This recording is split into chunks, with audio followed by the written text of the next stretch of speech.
कुछ तबाह हो गया। अब मैं कहाँ जाऊंगी? घर के साथ साथ चींटी के पास अब खाना भी नहीं बचा था। चींटी और टिड्डा का प्यार। सर्दियाँ करीब आ रही थी। वहीं एक आलसी टिड्डा गायक बनना चाहता था। वो दिन भर कभी पेड़ की एक डाल पर उठकर गाना गाता तो कभी दूसरी डाल पर। कामकाज में तो उसका बिल्कुल भी मन नहीं लगता था, लेकिन गाता बड़ा सुरीला था। जंगल में सभी उसका गाना सुनना पसंद करते थे। वहीं इसी जंगल में एक मेहनती चींटी भी रहती थी, जो पूरा दिन काम करती रहती थी और थकने का कभी नाम नहीं लेती थी। कितना कामचोर है टिड्डा, दिन भर बस गाने ही गाता रहता है। जब सर्दियाँ आएंगी ना और इसके पास खाने के लिए कुछ नहीं होगा, तब मजा आएगा इसको। हाँ, एक दिन की बात है, जब गाना गाते गाते टिड्डे को भूख लग जाती है तो वो खाने की तलाश में पेड़ से नीचे उतरता है। तभी उसे एक जगह गुड़ का बड़ा सा टुकड़ा दिखा। अरे वाह, गुड़ का इतना बड़ा टुकड़ा! आज तो मुझे बड़ी आसानी से खाना मिल गया। टिड्डे ने वो गुड़ का टुकड़ा खा लिया, लेकिन तभी वहाँ चींटी भी आ जाती है। अरे बेशर्म आलसी टिड्डे, क्या तुम्हें शर्म नहीं आती? दूसरों की मेहनत का खाते हो। क्या हुआ चींटी रानी, तुम ऐसा क्यों कह रही हो? ये गुड़ का टुकड़ा मेरा था। बहुत भारी होने की वजह से मैं इसमें से आधा हिस्सा निकालकर घर छोड़ने गई थी और आधा हिस्सा अभी लेने आई थी, पर तुमने तो मेरा गुड़ खाकर चट भी कर दिया। चींटी रानी माफ कर देना, मुझे ये गुड़ का टुकड़ा लावारिस लगा था, इसलिए मैंने खा लिया। आलसी निकम्मा टिड्डा कहीं का। चींटी टिड्डे को बहुत भला बुरा सुनाकर वहाँ से मुंह फुलाकर चली जाती है। वहीं टिड्डा। बेचारी चींटी रानी मेरी वजह से दुखी हो गई। फिर एक दिन की बात है, टिड्डा हर रोज की तरह अपनी गायकी का रियाज कर रहा था। कभी एक डाल पर उठकर गाना गा रहा था तो कभी दूसरी डाल पर। एक तो मेरी पीठ पे कितना वजन है और ऊपर से ये टिड्डा कितना बोर करता है। उफ, क्या ऐसे भी जीव है इस दुनिया में जो पूरा दिन आराम करते रहते हैं। ऊपर से इसका गाना सुन के तो मेरे कान फट जाएंगे। आज चींटी रानी कड़ी मेहनत कर रही थी। सर्दियों के लिए जल्दी जल्दी खाना इकट्ठा कर रही थी, क्योंकि सर्दियाँ बहुत करीब आ गई थी। ज्यादा मेहनत और थकान की वजह से उसे आज कमजोरी महसूस हो रही थी। हाय रे, मर गई। आज तो मेरी कमर ही टूट गई। बस ये आखिरी अमरूद घर तक पहुंच जाए, फिर मैं आराम करूंगी। लेकिन इसका वजन तो बहुत ही ज्यादा है, उठाया भी नहीं जा रहा। क्या करूं? तभी चींटी की नजर पेड़ की डाल पर गाते हुए टिड्डे पर जाती है और चींटी के दिमाग में आइडिया आता है। अरे ओ टिड्डे, सुनो तो। क्या तुमने मुझसे कुछ कहा? हाँ, क्या तुम मेरी थोड़ी मदद कर दोगे? टिड्डा डाल से नीचे उतरकर चींटी के पास आता है। हाँ, अब बताओ किस प्रकार की मदद चाहिए तुम्हें? ये अमरूद बहुत भारी है, बस इसे मेरे घर तक पहुंचा दो। शुक्रिया चींटी रानी, जो तुमने मुझे अपनी मदद के काबिल समझा। मैं तुम्हारी मदद जरूर करूँगा, लेकिन एक शर्त है। शर्त? क्या शर्त है? कहीं तुम मुझसे मेरा खाना तो नहीं मांगोगे ना? मैं अपने हिस्से में से बिल्कुल भी नहीं देने वाली। अरे नहीं नहीं, मुझे तुम्हारा खाना नहीं चाहिए। अगर मुझे कुछ खाना होता तो मैं खुद अपना खाना तलाश कर सकता हूँ। हाँ, शर्त ये है कि मैं एक अमरूद तुम्हारे घर तक छोड़ दूंगा और तुम्हें उसके बदले में मेरा गाना सुन के बताना है कि मैं कैसा गाता हूँ, और फिर तुम मुझे बताना क्या मैं एक बड़ा गायक बन सकता हूँ। शर्त सुनकर चींटी कुछ सोच में पड़ जाती है और फिर टिड्डे की शर्त मान लेती है। टिड्डा जब अमरूद उठाने लगता है तो अमरूद वाकई में बहुत भारी था। टिड्डा भी अमरूद नहीं उठा पा रहा था। फिर टिड्डे ने दिमाग लगाया और उड़ते उड़ते टिड्डा अमरूद को लुढ़काते लुढ़काते चींटी के घर तक ले जाने लगा। और रास्ते में चलते चलते टिड्डा चींटी से पूछता है। चींटी रानी, एक बात समझ में नहीं आती है, तुम हमेशा इतनी मेहनत क्यों करती हो? थोड़ा आराम भी कर लिया करो। मेहनत नहीं करूँगी तो सर्दियों में क्या खाऊंगी? तुम्हारी तरह थोड़ी ना है, कभी एक डाल पर चढ़कर कभी दूसरी डाल पर चढ़ के बस गाना गाते रहो। तुम्हें पता भी है इस बार की आने वाली सर्दियाँ कितनी भयंकर होंगी। बर्फ की चादर चारों ओर जब फैलेगी ना तो तुम्हें खाने के लिए घास की एक डाल तक नहीं दिखेगी। फिर क्या खाओगे तब तुम?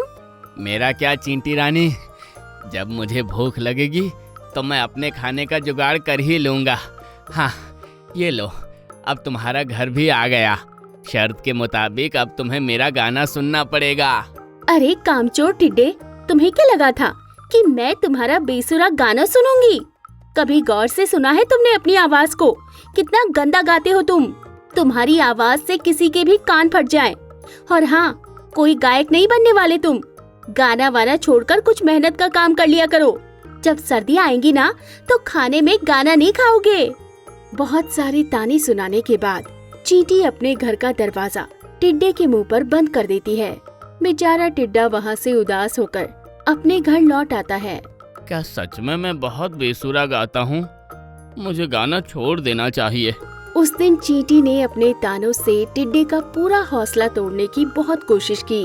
टिड्डा चींटी की बातें सुनकर बहुत उदास रहा, लेकिन फिर अगले दिन टिड्डे के अंदर एक नई उम्मीद जगी। नहीं, मुझे अपने हौसले को टूटने नहीं देना है। दुनिया मेरे हौसले को तोड़ेगी, मुझे किसी की नहीं सुननी है। अगर मुझे दूर तक जाना है, बहुत बड़ा गायक बनना है, तो मुझे मजबूत बनना है, अपने रियाज को जारी रखना है।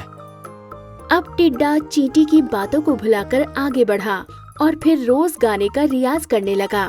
तभी एक दिन कड़ाके की ठंड पड़ी। ठंड के साथ साथ बर्फबारी हुई और बर्फ ने जैसे अपनी सफेद चादर धरती के चारों तरफ जमा दी। बर्फबारी होने के बाद अचानक से बहुत बड़ा तूफान आया। चींटी का घर इतना ज्यादा मजबूत नहीं था। तूफान से उसका घर पूरी तरह से तहस नहस हो गया। मेरा सब कुछ तबाह हो गया। अब मैं कहाँ जाऊंगी? घर के साथ साथ चींटी के पास अब खाना भी नहीं बचा था। ठंड से कांपती रोती हुई चींटी एक पेड़ के नीचे खड़ी थी। उसी पेड़ पर टिड्डे का घर था। टिड्डा ऊपर बैठकर गाना गा रहा था। दिल दिया गल्ला हाय, करांगे नाल नाल बह के, अख नाल अख नू मिला के।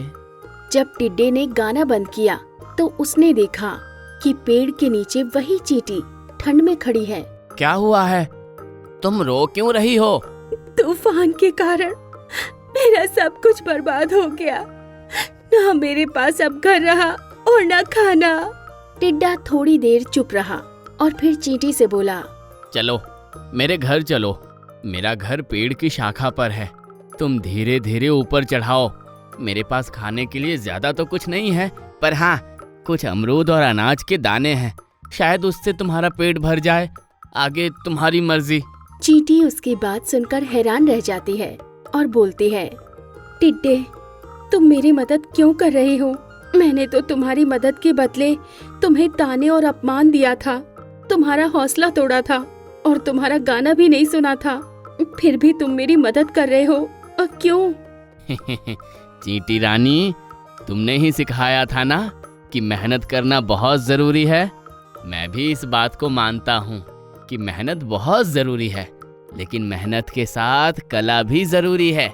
मैं बस इतना चाहता था कि तुम मेरी कला की भी कदर करो, मेरा गाना सुनो, लेकिन तुमने मुझे धोखा दिया।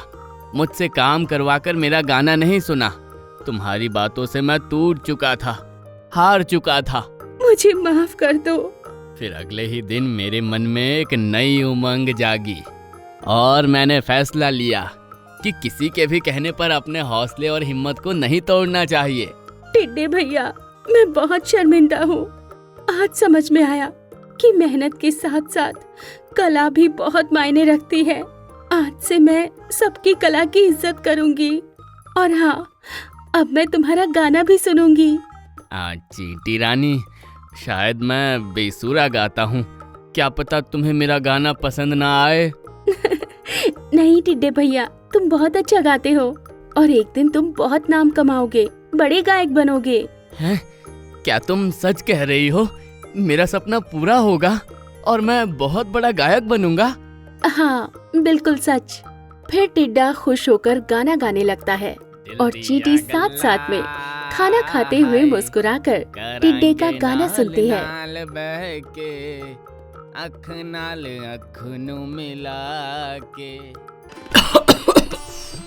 मुझे माफ करना टिम टिम, शायद मैं आज तक की सबसे कमजोर रानी हूँ। न तो मैं अपने राज्य को बचा पाई और न ही अपने राज्य की प्रजा को। टिम टिम, मेरे राज्य में बस तुम ही एक चींटी बची हो। इससे पहले कि दूसरे राज्य की चींटियां हम पर भी हमला कर दे और हमें मार दे, मैं चाहती हूँ तुम अपने दोनों छोटे छोटे बच्चों को लेकर यहाँ से कहीं दूर चली जाओ। नहीं रानी चींटी, आप इतनी जल्दी हार नहीं मान सकती। आप रानी होकर ऐसे हार मान लेंगी तो बहुत जल्द ताकतवर राज्य हम पर हमला बोलकर हमें अपना गुलाम बना लेंगे। सबसे पहले हमें उस चुगलखोर लल्लू कौवे का कुछ करना होगा जिसकी वजह से ये नौबत आई है। उसके बाद इस राज्य को फिर से खड़ा करना मेरा काम है। हाँ टिम टिम, शायद तुम सही कह रही हो। हमारी ये सबसे बड़ी भूल थी कि हमने उस लल्लू कौवे को अपने बीच रखा, उसे अपना सगा समझा। ओह, लेकिन हमें क्या पता था कि वो हमारी पीठ पीछे क्या गुल खिला रहा है। देखो ना, आज भी वो हमारे दरबार के बाहर हमारी खुफिया बातें जानने के लिए हमेशा ताक में रहता है। रानी चींटी, आप देखते जाइए, मैं सब संभाल लूंगी। पर अब सबसे पहले मुझे बाहर जाकर आपके और अपने बच्चों के लिए खाने का इंतजाम करना है। बस तब तक आप मेरे बच्चों का ख्याल रखना। टिम टिम भोजन की तलाश में जाती है। वो हर जगह घूमती है लेकिन उसे कहीं भी भोजन नहीं मिलता है। थक हार कर शाम के समय जब वो घर वापस आती है। अरे टिम टिम, जिद छोड़ क्यों नहीं देती तुम तो जानती ही हो कितनी कमजोर और बेबस हो तुम। बेवजह अपने बच्चों को भूखा मार रही हो। कहीं भी तुम्हें कोई काम नहीं मिलेगा। मेरी बात मानो तो चुपचाप अपनी हारी हुई रानी और अपने राज्य की खुफिया सारी बातें मुझे बता दो, ताकि मैं लाल राज्य की रानी को जाकर बताऊं। वो मुझे इनाम के तौर पे अच्छे अच्छे पकवान खाने में देगी। और तुम चिंता मत करो, तुम्हें और तुम्हारे बच्चों को भी माफ करके अपने राज्य में रहने के लिए थोड़ी जगह दे देगी। कभी नहीं, मैं मरना पसंद करूंगी लेकिन अपने राज्य को हारता हुआ देखना पसंद नहीं करूंगी। मैं कुछ भी करूंगी लेकिन अपने राज्य के साथ धोखेबाजी करके दूसरे राज्य की रानी की गुलामी कभी नहीं करूंगी। टिम टिम लल्लू कौवे पर गुस्सा करके वहाँ से आगे निकल जाती है। तभी एक आटे का व्यापारी हरा तोता आपस में ही बड़बड़ाए जा रहा था। टिम टिम उसके बड़बड़ाने का कारण पूछती है। क्या बताऊं मैं तुम्हें, मैंने यहाँ पर नई नई आटे की चक्की खोली थी और काम करने के लिए 2 कर्मचारी रखे थे, लेकिन वो कर्मचारी इतने निकम्मे निकले कि आधे दिन में ही काम छोड़कर भाग जाते हैं।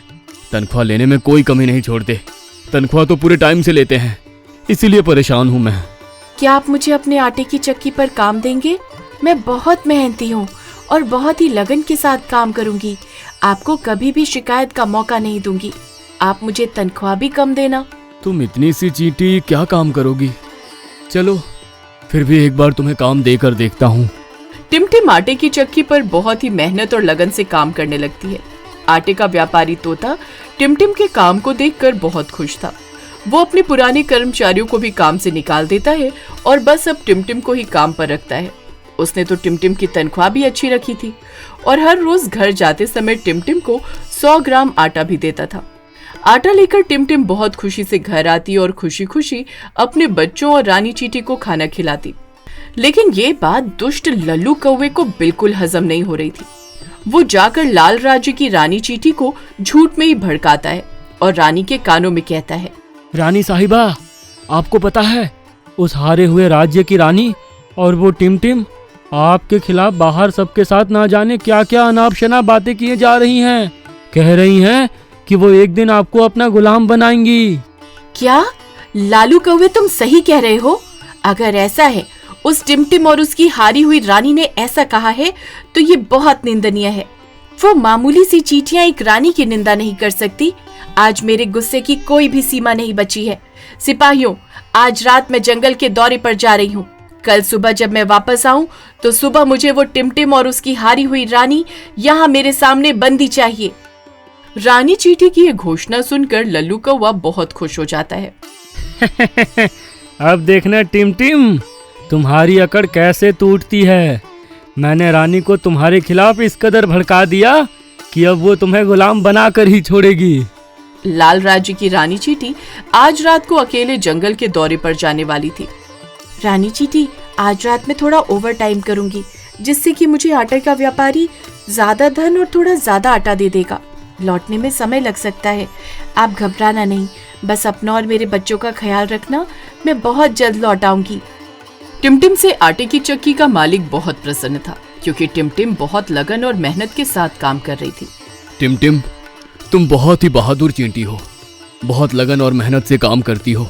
ये लो तुम्हारी आज की मजदूरी, और ये 100 ग्राम के बदले आज 200 ग्राम आटा लो, और सुबह आटे के अच्छे अच्छे पकवान बनाकर अपने बच्चों को खिलाना। और हाँ, अब जाओ घर, बहुत देर हो गई, रात का आधा पहर बीत गया है। धन्यवाद, आपका बहुत बहुत धन्यवाद। लाल राज्य की रानी चींटी जंगल के दौरे पर थी।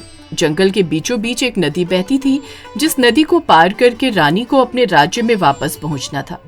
रानी उस नदी को पार करने लगती है, तभी एक बड़ा सा हाथी पानी पी रहा था।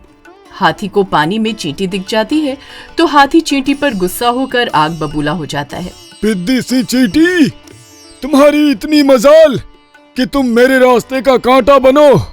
मुझे बहुत प्यास लगी थी, अगर मैं तुम्हें पानी के साथ निगल जाता तो तुम्हारे जहर के कारण शायद मेरी जान भी जा सकती थी। अब मैं तुम्हें नहीं छोड़ूंगा, मैं तुम्हें मार डालूंगा, कुचल दूंगा। नहीं नहीं नहीं हाथी, मुझे बख्श दो। मुझे मत मारो, मेरे ऊपर बहुत सी जिम्मेदारी है। मैं अपने लाल राज्य की रानी हूँ।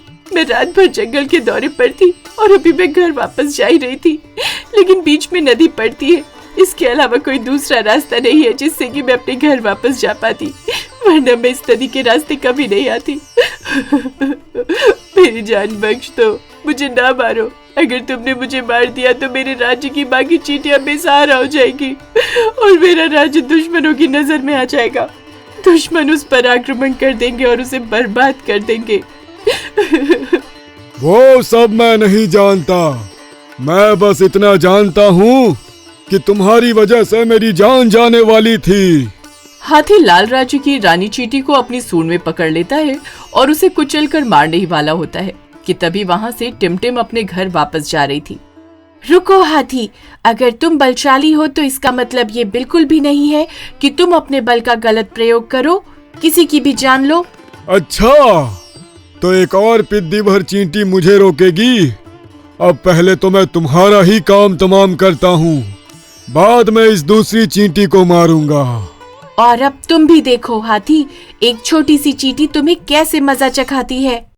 हाथी गुस्से में जैसे ही टिमटिम पर हमला करता है, उसे मारने के लिए अपना भारी भरकम पैर टिमटिम पर रखता है।